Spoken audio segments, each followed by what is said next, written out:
Yes hello everyone, good morning all of you and welcome to the global world academy. So आज हम लोग यहाँ पर complete करने जा रहे हैं गणित शिक्षण शास्त्र को। कुछ प्रीवियस ईयर पेपर के क्वेश्चंस जो कि आपके एग्जाम में पूछे गए वो आज की क्लास में हम लोग यहाँ पर कंप्लीट करेंगे। ओके, सो इससे पहले 2 सेशन हम लोग यहाँ पर कंप्लीट कर चुके हैं। थर्ड सेशन आज हम लोग यहाँ पर इसका स्टार्ट करने जा रहे हैं। साथ ही आपका मैथ्स पेडागोजी का कंप्लीट कोर्स भी अवेलेबल है।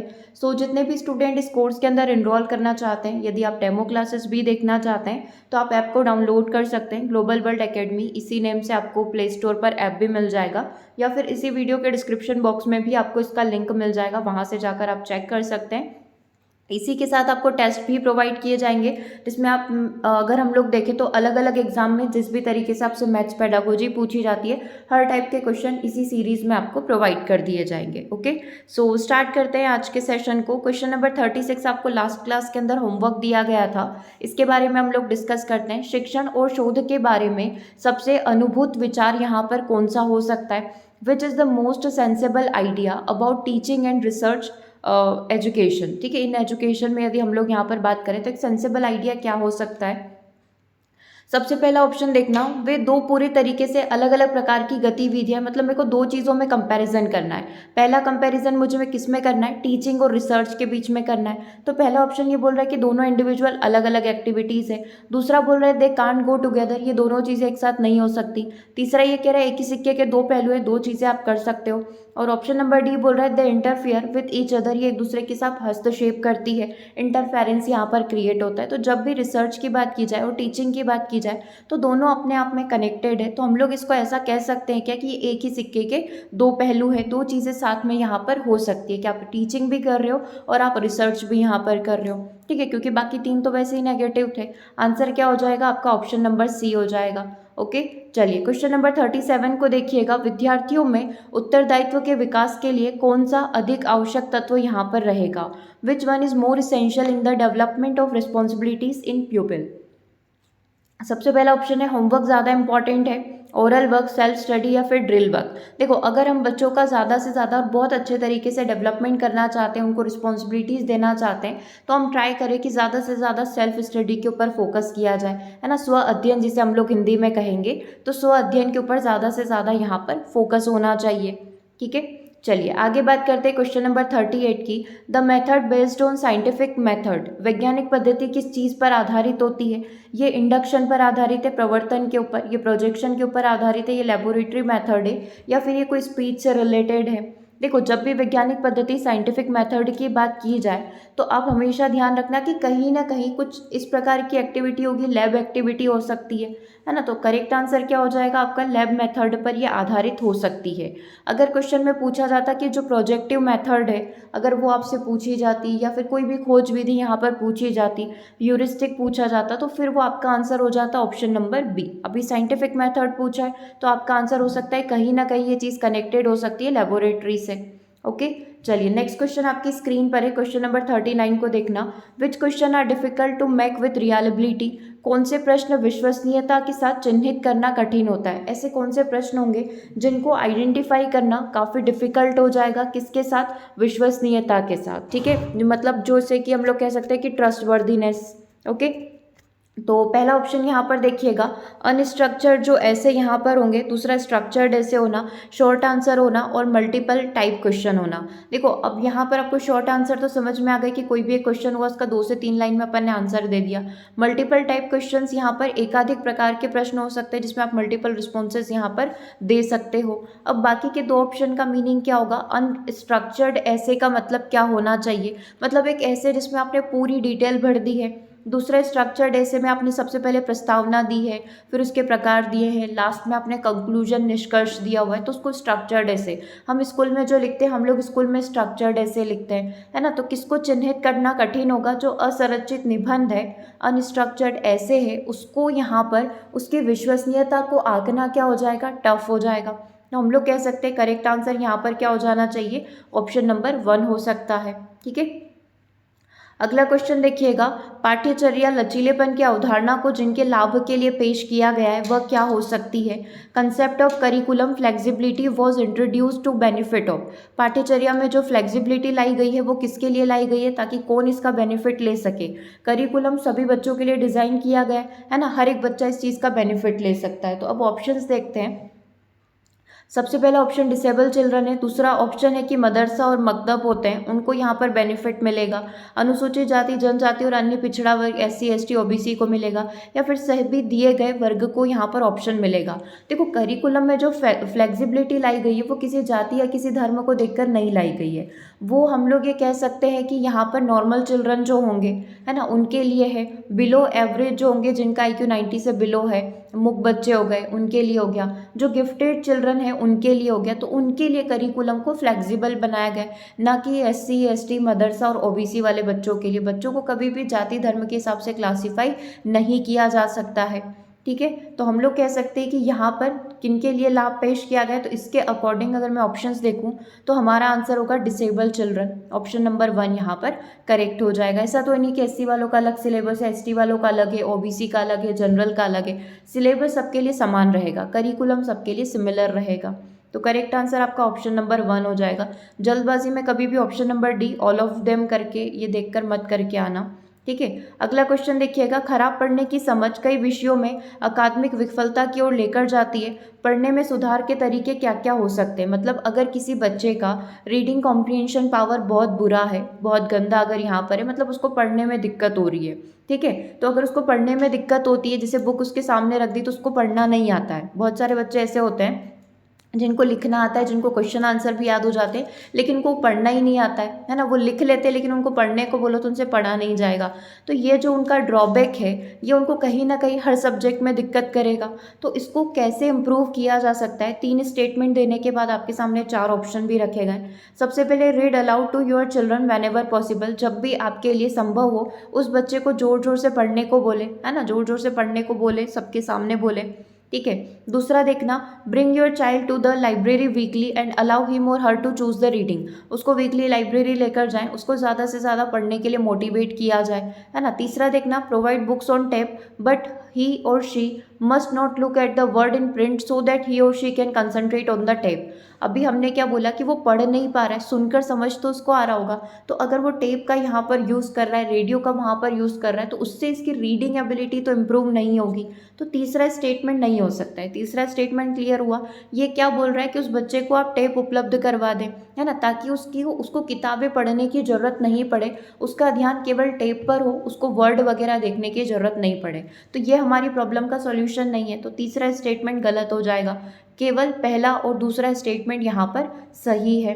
तो आंसर क्या हो जाएगा, आपका आंसर हो जाएगा यहाँ पर देखना option number 1 and 2 B answer यहाँ पर करेक्ट हो जाएगा। ओके, चलिए अगले क्वेश्चन की तरफ चलते हैं। नेक्स्ट क्वेश्चन को देखते हैं। 42 नंबर का क्वेश्चन देखिएगा, गणित बच्चों के मन में तर्क करने की आदत बसाने का एक तरीका यहाँ पर हो सकता है। Mathematics is a way to settle in mind of children a habit of reasoning, this is the statement of. ये जो डेफिनेशन है, ये डेफिनेशन किसके द्वारा दी गई, जॉन लॉक के द्वारा, गैलीलियो के द्वारा, बर्टेड रसेल के द्वारा, या फिर स्किनर के द्वारा दी गई है।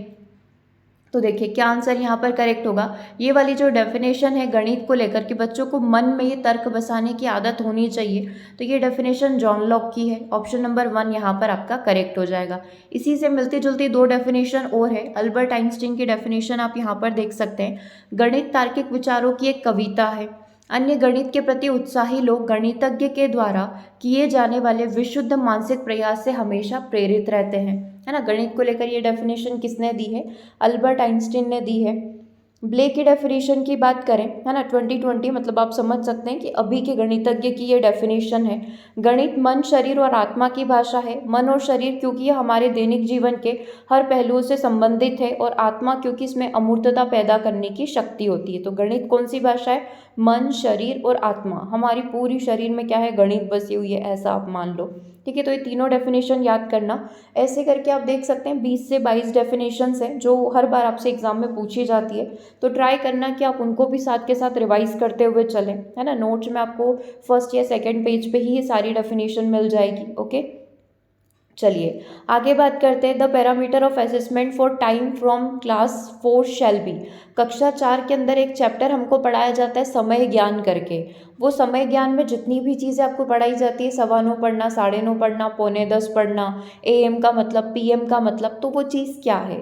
अब ऑप्शन के अकॉर्डिंग आप सेट करना। सबसे पहला ऑप्शन तो ये बोल रहा है reading time on analogic clock only, केवल अनुरूप घड़ी पर पढ़ने का समय देखना, है ना। दूसरा ऑप्शन क्या बोल रहा है, डिजिटल और अनुरूप घड़ी पर पढ़ने का समय, ठीक है, हाफ पास्ट पढ़ना, क्वार्टर पास्ट पढ़ना, 15 मिनट से AM PM की अवधारणा, मिनट और सेकंड के बीच में रिलेशन स्थापित करना, ठीक है। तीसरा ऑप्शन ये बोल रहा है केवल डिजिटल घड़ी पर पढ़ने के समय पूर्वाह्न और अपराह्न को समझना, मतलब 4th क्लास में केवल AM PM पढ़ाया जाएगा, है ना। उसके बाद ये बोल रहा है कि केवल डिजिटल घड़ी पर पढ़ने का समय, तो 4th क्लास में आपका एक टाइम करके चैप्टर आता है, समय ज्ञान करके चैप्टर आता है, तो उसमें बच्चों को सारी चीज़ें पढ़ा दी जाती है, ठीक है। जैसे 4th क्लास का बच्चा है तो आप मानकर चले कि 7 से 8 साल का बच्चा होगा, तो उसको यहाँ पर AM PM क्या होता है, समय, मिनट, घंटे के बीच में क्या रिलेशन है, हाफ पास्ट क्या होता है, क्वार्टर पास्ट क्या होता है, ये सारी चीज़ें यहाँ पर पढ़ाई जाती है। तो आंसर क्या हो जाएगा आपका, ऑप्शन नंबर बी हो जाएगा। एक बार आप भी देख लीजिए, आपके भी बहुत काम की चीज़ है। इस तरीके से टाइम शीट यहाँ पर भरने को बोला जाता है बच्चों को, ठीक है। ये वर्कशीट है बच्चों की क्लास 4th की, ओके। बच्चों को बताया गया कि इस घड़ी के अंदर आपको 6:15 कैसे होंगे वो आपको इंडिकेट करना है, छोटा काटा बड़ा काटा करके, ठीक है। इस तरीके से यहाँ पर हो जाएगा, ओके। देखो अपन यहाँ पर छोटा सा एक इन शॉर्ट में अपन देख लेते हैं। जैसे क्वार्टर पास्ट क्या होता है, हम लोग 7:15 बोल रहे हैं, 8:15 बोल रहे हैं, तो इससे क्या बोला जाता है, क्वार्टर पास्ट बोला जाता है। This means 15 minute have passed after 1 hour, ठीक है। तो क्वेश्चन कभी कभी ऐसा पूछ लिया जाए कि क्वार्टर पास्ट में जो मिनट वाला कांटा रहेगा वो किसके ऊपर रहेगा, तो हमेशा ध्यान रखना वो 3 के ऊपर रहता है। ये चीज़ आपके लिए इंपॉर्टेंट होगी, और इन जनरल हिंदी में भी ना पूछे तो भी आप इसका जवाब दे सकते हो। क्वार्टर पास्ट मतलब सवा हो जाएगा, 7:15, 8:15, 9:15। क्वार्टर टू की बात करें तो ये पौन होता है ना। जैसे कि अगर मैं बात करूँ, मेरे को 4:45 बजानी है घड़ी के अंदर, तो 4:45 यहाँ पर हो रहे होंगे, तो 45 मतलब कि मिनट वाला कांटा किसके ऊपर रहेगा, 9 के ऊपर रहेगा, तो इसको अपन कहेंगे क्वार्टर टू, है ना। आई थिंक बहुत सिंपल सी चीज़ है, बचपन से हम लोग यूज़ कर रहे हैं। फिर भी यदि इस चैप्टर में आपको कोई टफ लग रहा है इस टॉपिक में, तो ज़रूर से आप कमेंट बॉक्स में मेंशन कर देना, हम लोग कुछ एग्जांपल्स के थ्रू और सीख लेंगे। हाफ पास्ट का मतलब आधा घंटा होता है, 8:30, 9:30, है ना, तो 30 मतलब आधा घंटा हो जाएगा। तो ये जो ये वाला कांटा है, मिनट वाला कांटा, हमेशा किस पर मिलेगा, आपको 6 पर मिलेगा, ठीक है। AM और PM दिन और रात को इंडिकेट करने के लिए हम लोग AM PM का यहाँ पर यूज़ करते हैं, ओके। तो ये चीज़ हमेशा ध्यान रखना। क्वार्टर पास्ट मतलब सवा होगा, क्वार्टर टू मतलब पौन हो जाएगा, हाफ पास्ट मतलब आधा घंटा हो जाएगा, ठीक है। और कौन सा कांटा किस समय किस पर रहेगा वो चीज़ इंपॉर्टेंट रहेगी। यूजुअली यहाँ पर जो भी डील होगी वो किसके साथ होगी, मिनट वाले कांटे के साथ होगी।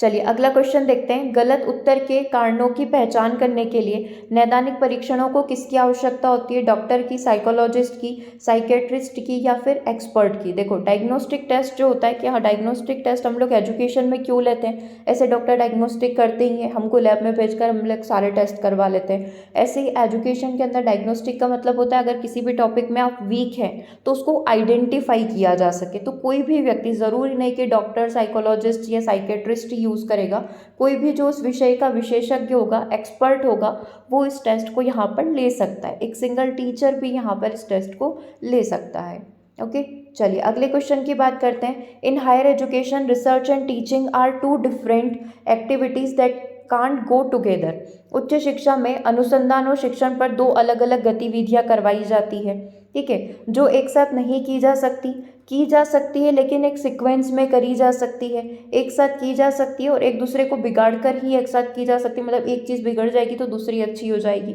तो हमेशा ध्यान रखना, जब भी आप हायर एजुकेशन में आप पढ़ भी रहे हो, पढ़ा भी रहे होंगे, है ना, और आप रिसर्च भी एट द सेम टाइम कर रहे होंगे, तो आप कर तो सकते हो लेकिन इसका एक सीक्वेंस होगा करने का। तो हम लोग बोल सकते हैं कर सकते हो लेकिन कैसे करनी है, सिक्वेंशियल ऑर्डर में आपको करनी पड़ेगी। तो हम लोग बोल सकते हैं करेक्ट आंसर क्या हो जाएगा, ऑप्शन नंबर बी हो जाएगा, only in the sequential order, okay. चलिए क्वेश्चन नंबर 46 की तरफ चलते हैं। गणित पढ़ाने के क्या उद्देश्य यहाँ पर हो सकते हैं, सफल व्यवसाय चलाना क्या गणित पढ़ाने का उद्देश्य है। आप गणित पढ़ा रहे हो तो आपका धंधा अच्छा चल रहा है, आपकी अच्छी कोचिंग चल रही है, आपकी अच्छी क्लास चल रही है, ये पर्पस है क्या। दूसरा, बाल मौखिक कौशल और गणित की प्रक्रिया में बच्चों को विकसित करने के लिए, बच्चों की फंडामेंटल स्किल्स को इम्प्रूव करने के लिए। तीसरा, बच्चे को एक अच्छा गणितज्ञ बनाने के लिए, या फिर ये सारे ऑप्शंस। अब देखो, जब भी आपको ऑल ऑफ दी अबव दिखे, जरूरी नहीं कि वो हमेशा सही हो। हम लोग अपना धंधा चलाने के लिए, बिजनेस चलाने के लिए तो गणित नहीं पढ़ा रहे, हम लोग बच्चे में फंडामेंटल स्किल्स और मैथमेटिकल जो स्किल्स हैं वो यहाँ पर इम्प्रूव करने के लिए बच्चों को मैथ्स पढ़ा रहे हैं, राइट। तो आंसर क्या हो जाएगा आपका? ऑप्शन नंबर बी हो जाएगा। ठीक है, चलिए। और ये ज़रूरी नहीं कि हर बच्चा जो हमसे गणित पढ़ेगा वो गणितज्ञ बनेगा, है ना। वो डेली हम लोग बोल सकते हैं कि दैनिक जीवन में काम में आने वाली चीज़ें हैं। तो तीसरा ऑप्शन भी यहाँ पर गलत था, तो केवल और केवल ऑप्शन नंबर बी अपना करेक्ट हो जाएगा। नेक्स्ट क्वेश्चन नंबर 47 को देखिएगा। क्वेश्चन थोड़ा सा लेंदी है, बट आप समझना कहना क्या चाह रहा है। इसमें ये पूछा गया है कि परियोजना के निष्पादन का अर्थ क्या होता है। जब भी कोई भी आप प्रोजेक्ट एक्टिविटी करते हैं, जब आप उसको एग्जीक्यूट करते हैं, तो उसका मतलब क्या होगा, एक एक करके सारे ऑप्शन पढ़ेंगे, है ना, साथ के साथ सिलेक्ट करते हुए चलना कि कौन सी चीज़ गलत है। तो सबसे पहला ऑप्शन ये बोल रहा है कि शिक्षक छात्रों के सामने समस्यात्मक स्थिति पैदा करता है। उपर्युक्त स्थिति का निर्माण करते हुए छात्र की रुचि और क्षमताओं की उचित महत्व यहाँ पर दिया जाना चाहिए। हम लोग कोई भी एक प्रोजेक्ट एक्टिविटी है जिसको एग्जीक्यूट करने के बारे में सोच रहे हैं, ठीक है। दूसरा ऑप्शन देखना, समस्या का चयन करते समय शिक्षक को सुझाव देकर चर्चा को प्रोत्साहित करना चाहिए। प्रस्तावित परियोजना को पिछली आवश्यकता के अनुसार यहाँ पर होना चाहिए। ये हो गए आपके दो स्टेटमेंट, गलत इसमें कुछ भी नहीं है। तीसरा पढ़ना, तीसरे में ये बोला गया परियोजना की सफलता के लिए परियोजना की प्लानिंग करना या फिर उसकी योजना बनाना बहुत महत्वपूर्ण हो जाता है। बच्चों को अपने शिक्षक के मार्गदर्शन में परियोजना की योजना यहाँ पर बनानी चाहिए, ठीक है। ऑप्शन नंबर डी क्या बोल रहा है, प्रत्येक बच्चे को परियोजना के निष्पादन में सक्रिय रूप से योगदान देना चाहिए। यह परियोजना का सबसे बड़ा स्टेप या लॉन्गेस्ट स्टेप यहाँ पर माना जाता है। अब आप देखो कि जब हमसे एग्जीक्यूशन की बात यहाँ पर करी गई, आप चाहें तो एक बार चारों ऑप्शन को सेल्फ पढ़ लो, देन हम लोग इसको डिस्कस करते हैं फिर। देखिए, चारों ऑप्शन में गलत कुछ भी नहीं है, लेकिन अगर देखा जाए तो सबसे बेस्ट यहाँ पर क्या होगा वो आपको सिलेक्ट करना पड़ेगा। पढ़ लीजिए एक बार इसको पूरा। क्या आंसर करेक्ट लग रहा है? परियोजना को एग्जीक्यूट करने का मतलब क्या होगा? जैसे आपने एग्जीक्यूट करना मतलब हम लोग कहीं ना कहीं लास्ट वाली स्टेप पर आ गए। पहले हमने उसकी प्लानिंग कर ली होगी, सबसे पहले हमने स्टूडेंट्स का चयन कर लिया होगा कि किसको कौन सा प्रोजेक्ट देना है ना। फिर हमने अपना करिकुलम सेट कर लिया होगा, फिर हमने यहाँ पर मटीरियल कलेक्ट किया होगा तीसरी स्टेप में, फिर एडेप्टिव करिकुलम यहाँ पर फॉलो किया होगा अगर करिकुलम में कोई मॉडिफिकेशन करने की नीड लग रही है। एट द लास्ट हमने अपनी प्रोसेस को स्टार्ट करा होगा, हम लोग अपने कार्य को एग्जीक्यूट कर रहे होंगे। तो करेक्ट आंसर क्या हो जाएगा? Option number D, every child should contribute actively in execution of the project, it is the longest step in the project. क्योंकि मेन कार्य तो आप यहीं पर कर रहे हो, पहले तो सिर्फ प्रोसेस सिलेक्ट करना थी और इसके बाद की एक स्टेप और होती है जिसमें हम लोग निष्कर्ष निकालते हैं, जिसमें हम लोग कंक्लूजन पर पहुंचते हैं, ठीक है। तो एग्जीक्यूशन आपको यहाँ पर वर्ड भी दिख गया होगा, तो समझ में आ गया कि यही क्या होगा, एग्जीक्यूशन का मतलब होगा।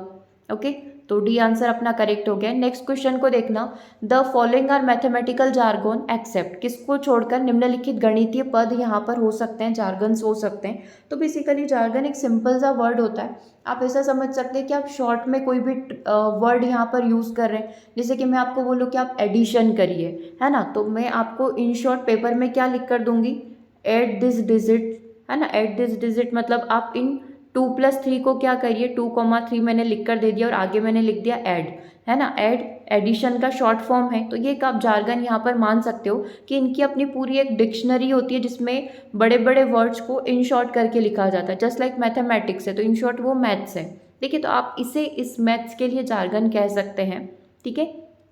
तो देखना, इसमें पूछा क्या गया है कि the following are mathematical jargon except, निम्नलिखित में से गणितीय पद नहीं है किसको छोड़कर। तो एक नेगेटिव हमको चाहिए ऑप्शन में, if and only if, neither nor, necessary and sufficient, व्यापकता की हानि के बिना, उस वर्ड का मीनिंग बताएगा। तो बिल्कुल, अगर मैं आपको एडिशन की बजाय ऐड लिख दूँ, सब्सट्रैक्शन की बजाय सब करके लिख दूँ, मल्टीप्लिकेशन के बजाय MUL यहाँ पर लिख दूँ, डिवीज़न लिखने की बजाय DIV यहाँ पर लिख दूँ, पूरा मैथमेटिक्स सब्जेक्ट लिखने की बजाय मैथ्स लिख दूँ, तो कोई दिक्कत तो नहीं है। कॉमन वर्ड है, हर जगह इसको यूज़ किया जाता है, तो उसकी ओरिजिनलिटी, उसकी जनरलिटी के बिना हम लोग बोल सकते हैं उस वर्ड को यूज़ कर सकते हैं, ये सही है, आवश्यक है और पर्याप्त भी है। हर जगह कॉम्प्लिकेटेड होता है साहब भाई बड़े बड़े नाम लिखना, तो नेसेसरी ज़रूरी भी है और सफिशिएंट भी है। इफ़ एंड ओनली इफ यदि हम लोग अगर आवश्यकता लग रही है तो हम लोग इसका प्रयोग कर सकते हैं। तो नीदर नोर नेगेटिव हो जाएगा, तो आंसर भी आपका क्या हो जाएगा, ऑप्शन नंबर बी यहाँ पर हो जाएगा। ठीक है, चलिए क्वेश्चन नंबर 49 को पढ़िएगा और आंसर करिएगा। As per the NCF mathematics involve a particular way of thinking and reasoning, then which of the following statement is incorrect regarding the given principle. NCF के अनुसार गणित में सोचने और तर्क करने का एक विशेष तरीका शामिल हो सकता है। ठीक है, तो दिए गए सिद्धांत के संदर्भ में कौन सा कथन गलत है, अगेन अपन को नेगेटिव ढूंढना है। ठीक है, पढ़िए चार ऑप्शन और आंसर करिएगा। सबसे पहला ऑप्शन तो ये बोल रहा है कि गतिविधि और अभ्यास कक्षा के अनुसार होनी चाहिए, ये तो पॉजिटिव और NCF कहता भी है इस चीज़ को। पाठ्य पुस्तकों के अनुसार सामग्रियों को प्रस्तुत किया जाए, ये बात भी सही है। छात्रों को संख्यात्मक प्रश्नों को हल करने के लिए आप फॉर्मूला दे दो कि न्यूमेरिकल क्वेश्चन है तो इस फॉर्मूला से सॉल्व कर लेना, ये चीज़ गलत लग रही है। बाकी इस ऑप्शन को भी देख लेते हैं, वह विधि जिसके द्वारा ये सिखाया गया है उसको फॉलो करना। ठीक है, तो इसमें गलत क्या हो गया कि बच्चों को सूत्र दे दिए, फॉर्मूलाज दे दिए कि तुम खुद से क्वेश्चन कर लो, है ना, तो वो चीज़ गलत हो जाएगी। तो सी आंसर नेगेटिव है, यही आपका आंसर हो गया है। अगला क्वेश्चन नंबर 50 देखिएगा, है ना, 50 क्वेश्चन यहाँ पर अपने कंप्लीट होते हैं। रोमन अंकों का आमतौर पर हिंदू अरबी अंकों जैसी संख्याओं के लेखन में प्रयोग नहीं किया जाता है। जो रोमन लेटर्स आपने यहाँ पर देखे होंगे, 1 को इस तरीके से लिखा जाता है, ये 2 है, ये 4 है, ये 5 है, ये 9 है, तो इसका अपन ज़्यादा प्रयोग क्यों नहीं करते हैं, क्या रीज़न हो सकते हैं। सबसे पहले रोमन अंकों को याद करना मुश्किल है, रोमन अंकों का उपयोग करके संख्या को बनाना एक टफ टास्क है, जटिल कार्य है। अंग्रेजी वर्णमाला रोमन अंकों में भ्रमित हो जाते हैं, है ना, रोमन अंक स्थानीय मान का नियोजन नहीं करते हैं, इसीलिए इन अंकों का उपयोग करना थोड़ा सा मुश्किल यहाँ पर हो जाता है। ठीक है, अब देखो रीज़न तो सारे सही लग रहे होंगे, लेकिन एक वैलिड रीज़न आपको निकालना पड़ेगा। क्या आंसर यहाँ पर हो सकता है, द रोमन नंबर आप समझ गए, हिंदू अरबी अंकों जैसी संख्या में इसको आप नहीं लिख सकते, है ना। क्यों नहीं लिख सकते, क्योंकि रोमन अंक स्थानीय मान का नियोजन एक तो यहाँ पर नहीं कर सकते, इसीलिए इन अंकों की गणना करना बहुत ज़्यादा मुश्किल हो जाता है। अगर मेरे को 405 लिखना है या 1012 लिखना है तो मुझे बहुत लंबा यहाँ पर इसको लिखना पड़ेगा, है ना, जो काफ़ी टाइम कंज्यूमिंग भी होगा और काफ़ी स्पेस भी उसको चाहिए होगी, है ना। स्थानीय मान वाली जो चीज़ है इसके अंदर नहीं है, जैसे हमारे इसमें इकाई, दाई, सैकड़ा, हज़ार, 10,000 वाली, वैसे रोमन के अंदर नहीं है। ठीक है, चलिए अगला क्वेश्चन देखिएगा। विशिष्ट अधिगम और निर्देशात्मक कठिनाइयों का पता लगाने का मुख्य उद्देश्य क्या है। स्पेसिफिक लर्निंग और इंस्ट्रक्शनल डिफ़िकल्टीज़ अगर आप देखना चाहते हैं तो इन दोनों का मेन एम क्या है, प्रोग्नोसिस करना, कंपैरिजन करना, डायग्नोस्टिक करना या फिर प्रिडिक्शन करना। तो अगर ये क्वेश्चन नॉर्मल पूछा जाता कि आप बच्चों की कठिनाइयों का पता लगाना चाहते हैं तो आप आंसर क्या करते, डायग्नोस्टिक करते, लेकिन इसने यहाँ पर पूछा है विशिष्ट अधिगम, है ना, कोई स्पेसिफिक लर्निंग के लिए पूछा है, उसके बारे में अगर आपको पता करना है तो आप प्रोग्नोसिस यहाँ पर करोगे। देखो डॉक्टरी टर्म्स में भी दो चीज़ें होती है, प्रोग्नोसिस होता है और डायग्नोसिस होता है। सेम चीज़ हमने अपने एजुकेशन में भी लगा ली, प्रोग्नोसिस और डायग्नोसिस करके। तो डायग्नोसिस ये कि आप बच्चों की कमज़ोरी का पता लगाने की कोशिश कर रहे हो कि बच्चा कौन से टॉपिक में वीक है, बच्चे को मैथ्स की कैलकुलेशन नहीं आ रही है, बच्चों को ट्रिग्नोमेट्री नहीं आ रहा है, बच्चों को जियोमेट्री नहीं आ रही है ना, आपको नहीं पता है किस में वीक है, आप टेस्ट लेकर ये सारी चीज़ों का पता लगा रहे हो, दैट इज़ डायग्नोसिस। और प्रोग्नोसिस का मतलब क्या होगा, प्रोग्नोसिस का मतलब होगा आपको पता है कि बच्चे को ट्रिग्नोमेट्री नहीं आती, एक स्पेसिफिक टॉपिक पर आप चले गए कि अच्छा इन सब में से बच्चे को ट्रिग्नोमेट्री नहीं आती। अब ट्रिग्नोमेट्री में क्या नहीं आता है वो चीज़ अगर आप जानने की कोशिश कर रहे हैं तो उसे क्या बोला जाएगा, प्रोग्नोसिस बोला जाएगा। तो इसको अगर अपन क्वेश्चन में देखें तो अगर आपसे विशिष्ट अधिगम पूछा गया है तो आप आंसर क्या करेंगे, प्रोग्नोसिस करेंगे। और नॉर्मल क्वेश्चन पूछा गया कि बच्चे की कमजोरियों का पता लगाना, तो आप आंसर क्या करेंगे, डायग्नोसिस करेंगे। ठीक है, बहुत इंपॉर्टेंट क्वेश्चन है, लगता बहुत ईजी है कि डायग्नोसिस की पूछ रहा होगा, लेकिन दोनों में बहुत डिफरेंस है। ठीक है। प्रोग्नोसिस क्या है, आप पर्टिकुलर किसी भी डिसीज़ के बारे में पूरी जानकारी ले रहे हो, ये डॉक्टरी टर्म्स में अगर अपन देखें। और मैं एजुकेशन के बारे में बात करूँ तो आप एजुकेशन में क्या कर रहे हो, ट्रिग्नोमेट्री के अंदर उसको साइन कोस थीटा नहीं समझ में आ रहा है, ठीक है, तो पर्टिकुलर आपने इन 3 टॉपिक के ऊपर फोकस कर लिया। और डायग्नोस्टिक में उसको कुछ भी नहीं आ रहा है, मैथ्स में गुणा भाग करना नहीं आ रहा है, ट्रिग्नोमेट्री नहीं आ रही है, बेसिक नंबर सिस्टम उसको समझ में नहीं आ रहा है, तो वो सारी चीज़ें डायग्नोसिस है। ओके, क्लियर हुआ यहाँ तक? चलिए, तो आप चाहें तो इसको हिंदी में भी यहाँ पर देख सकते हैं, दोनों की अपनी अलग अलग डेफिनेशन होती है ना। निदान मतलब वही डायग्नोसिस करना, पूर्वानुमान मतलब आप अंदाजा लगा रहे हैं, प्रोग्नोसिस की बात यहाँ पर करी गई है। यूजुअली बच्चे भविष्य में अपने कैरियर में आगे क्या करेंगे वो प्रोग्नोसिस यहाँ पर भी आप कह सकते हो, अगर मैथ्स के टर्म्स में नहीं देखें तो। ओके, चलिए, तो ये कुछ क्वेश्चंस हमने यहाँ पर कंप्लीट कर लिए हैं, ठीक है, जो कि अपने 50 क्वेश्चन यहाँ पर कंप्लीट होते हैं। इसके आगे के क्वेश्चन हम लोग अपनी नेक्स्ट क्लास के अंदर कंप्लीट करेंगे। ओके, सो मिलते हैं हम लोग अपने नेक्स्ट सेशन में। सेशन कैसा लगा कमेंट करके ज़रूर से बताइएगा। साथ ही मैथ्स की आपकी रेगुलर क्लासेस चल रही है, उससे आप ऐप पर भी ज्वाइन कर सकते हैं। कंप्लीट कोर्स भी आपका मैथ्स के लिए अवेलेबल है, हिंदी के लिए भी सेम पेडागोजी अवेलेबल है, ठीक है। दोनों ही कोर्सेज को आप व्हाट्सएप के थ्रू भी चेक कर सकते हैं। ओके, सो मिलते हैं हम लोग अपने नेक्स्ट सेशन में। Thanks for watching.